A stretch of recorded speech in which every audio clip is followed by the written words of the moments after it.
What's up, everybody, and welcome back to my channel. I'm here with my friend Steven, and we are in Yosemite today, and we're going to be doing a comparison of shooting the Leica 50 Summicron on the M10 as well as the Sony A7R V.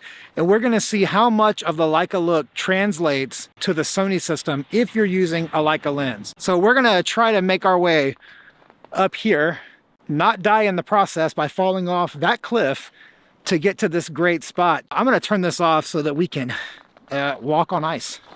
Be right back. Okay, so after going about 20 feet in, we realized that it wasn't worth the risk of all this ice to get to this spot. So we're going to hit the main spot at tunnel view instead, which is much safer, much more accessible than this beautiful spot up here that is great for photography, but bad if you want to go home and see your family in the evening in the wintertime. Let's hit tunnel view, main lookout. Okay, so this is tunnel view.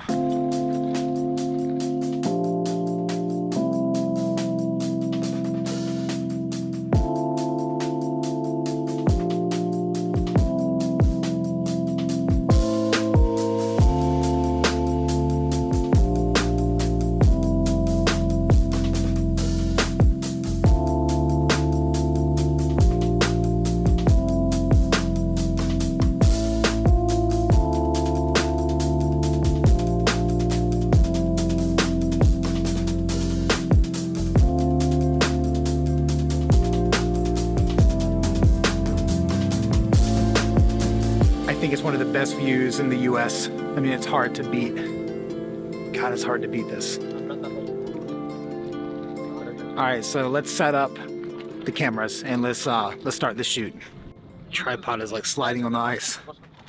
Okay, so we're gonna be shooting the Leica M10 with the 50 Summicron, and then I'm going to take this 50 Summicron with this cheap adapter I got on Amazon Earth, and I'm gonna put this 50 Summicron on the Sony A7R V. I'm gonna make the settings completely identical, and then we're gonna evaluate the Leica's sensor and glass against the Leica glass on the Sony sensor and see what the differences are. A lot of people believe that the Leica Look is primarily in the lens, and I'm curious to see if that's true or not when we look at how the Leica lens comes across on the Sony A7R V. So we're gonna shoot a little bit.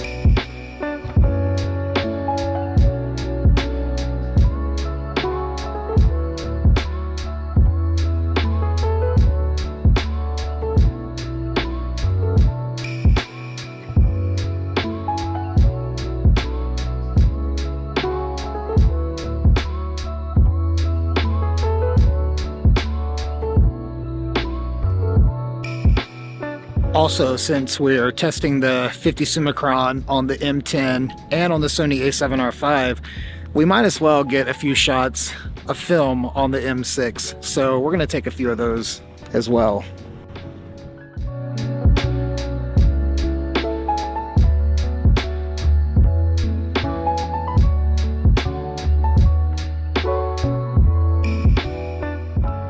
Okay, so now we have shot the 50 Summicron on the Leica M10 and the Sony A7R V. So let's head back to my studio. We'll do a little pixel peeping and we'll see which one has a better look. Let me also just add that these are two very different megapixel systems. Obviously the M10 is gonna be what, 24, and the Sony A7R V is gonna be 61. So we're not gonna be looking too much at the sharpness. We know how sharp this lens is. It's gonna be the same. What we wanna see is how do the colors, how does the rendering, how does the sensor on Sony make the Leica lens look? Does it look like Leica? Let's dive in, let's head back home, and we will take a look.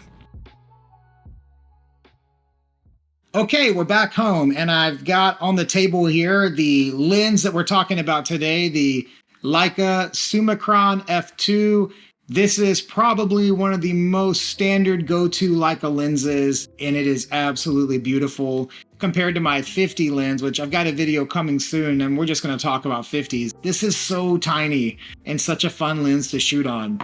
Now, we did this test on the Leica M10 as well as the A7R V. And again, we need to recognize that these are two drastically different systems made by different companies, calibrated differently. 61 megapixels, 24, I believe, on this one. And they're also many years apart. They think there's 5 years separating the technology between the two.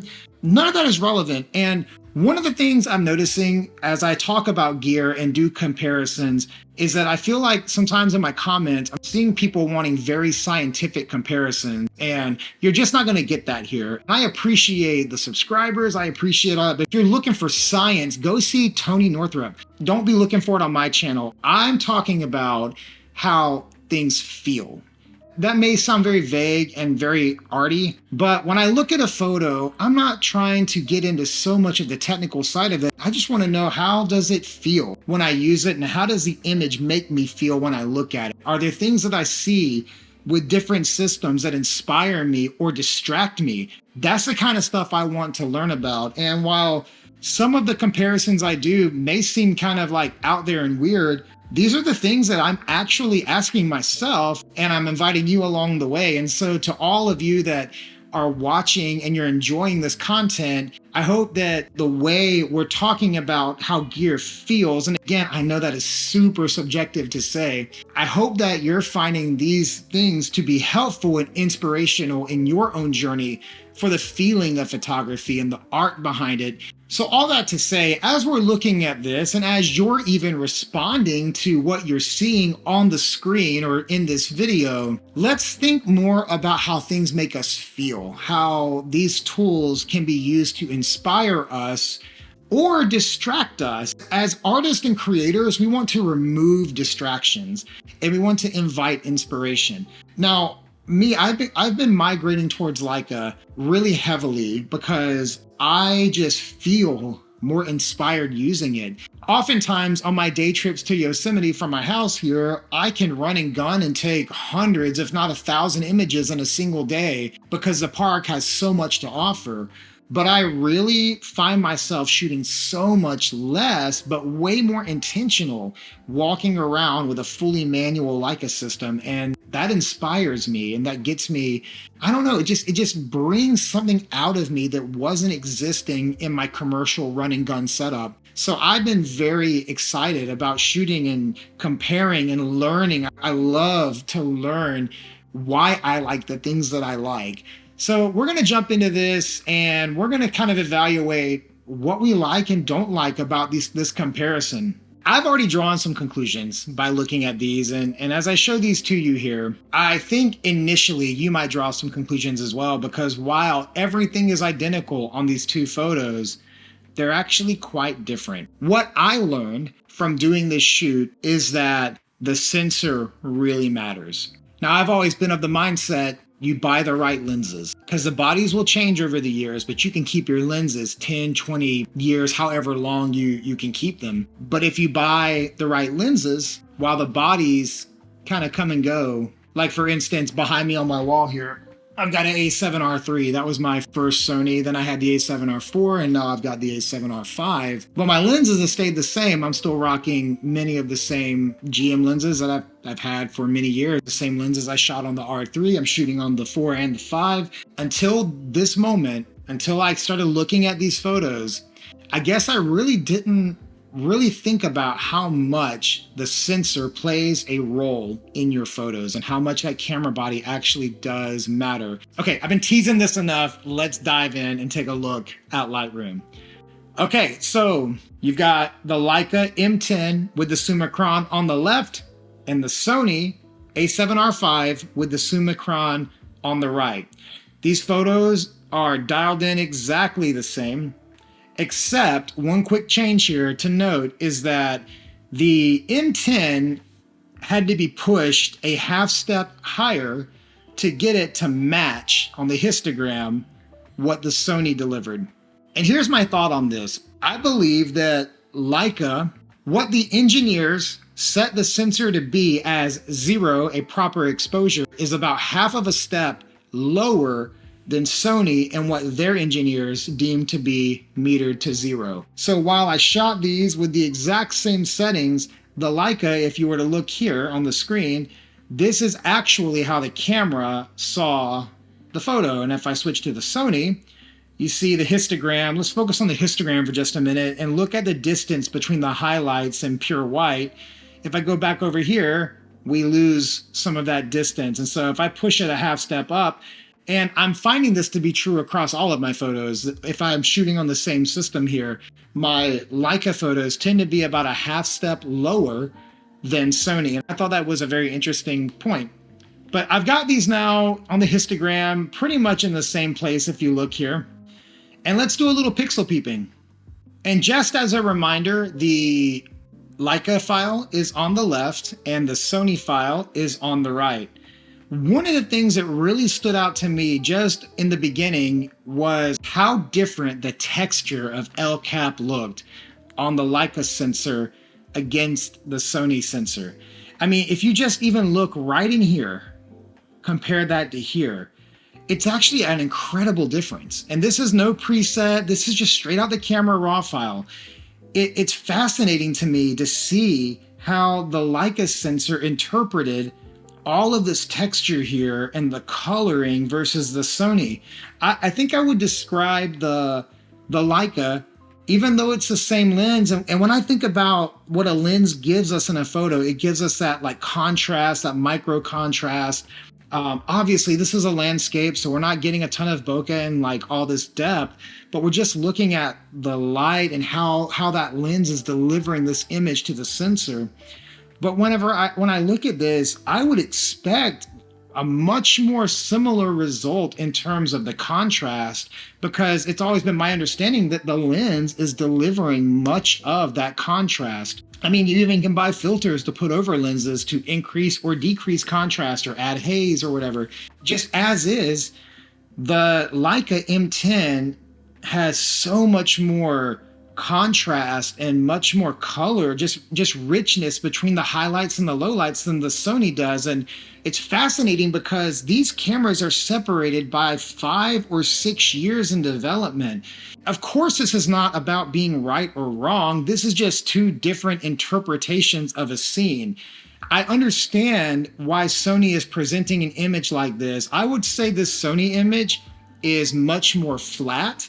It's lacking in some of the texture and punch and just overall, like, I don't know. I can't put my finger on what it is. I want to say sharpness, but it's not sharpness. I mean, this lens is the same sharpness on either one of these systems, but it's just this texture on the Leica version of this photo. It looks like I can run my finger across El Cap and feel every single ridge, whereas on the Sony, it's a much more flat image. And where I was going a moment ago is that I think I would understand Sony being a very powerful commercial or hobbyist, or I mean, it can do so much. I think that Sony engineers have built a sensor that can be really shaped to your liking, whereas Leica is kind of a look and it's known for its look. Whereas the Sony file, I would dare say that it'll receive a preset and get tweaked very easily to your own liking, which, now again, you can put presets on any RAW file, and these are both RAW files, but the way I shoot my video in S-Log, right? S-Log is super flat. This video, if I was to show it to you just right out of the camera, in fact, maybe I will. Here we go. Now this is my S-Log file. You see that it's lacking in contrast and it's lacking in color and it's pretty flat, but when I color grade it, now you see that some of that life is back in it. And I'm thinking that this is kind of like a Sony or possibly a Canon or other brand thing as well, to go with a bit of a more customizable image. Whereas Leica, even though I'm shooting a RAW file, Leica has such a heritage in its look and its reputation that I wonder if a lot of what I'm seeing here is just kind of baked into the experience of shooting Leica. Okay, now we've taken a look at these photos side by side. We've done a little pixel peeping. We took a little exploration of El Cap. If you want to roll back and just study it a little longer, feel free to. I find it super interesting to see how the sensor plays such a major role in the end product of the photo. And honestly, like I've always, like I said earlier, been a huge proponent of lenses. Like when people ask me like what kind of gear they should get, I always tell them, get a mediocre body and get a great lens, and you will be happier with your photos than the other way around. But I really am starting to question my own advice, because I'm starting to think that maybe you should get a really great body and a really great lens. And if you can't get both, you might need to prioritize one over the other, because the sensor is obviously playing quite a role in how these photos are going to look. And this test really demonstrates that, I think, best, because the only difference in what happened here was the sensor. The lens being identical, it's a Leica sensor and a Sony sensor, separated by years, separated by technology and engineers and how they meter, yet we've delivered two drastically different photos using the exact same lens. And honestly, I just find that super fascinating, and I hope you do too. If you like these kind of talks, if you like these kind of reviews, be sure to subscribe, like, share the video even if you want. YouTube has been a fun journey so far. I am about a month and a half in to my YouTube journey. It's been great seeing the community that's been built here. I've gotten so many messages through my email and also through my Instagram, and I am a huge fan of community. I love what we're building here, so be sure to subscribe. And if you message me, if you comment, if you reach out, you are going to hear back from me 100%. And I'm going to try to always commit to that, because you matter. And I hope I matter to you. Thanks for watching, and we will see you next time.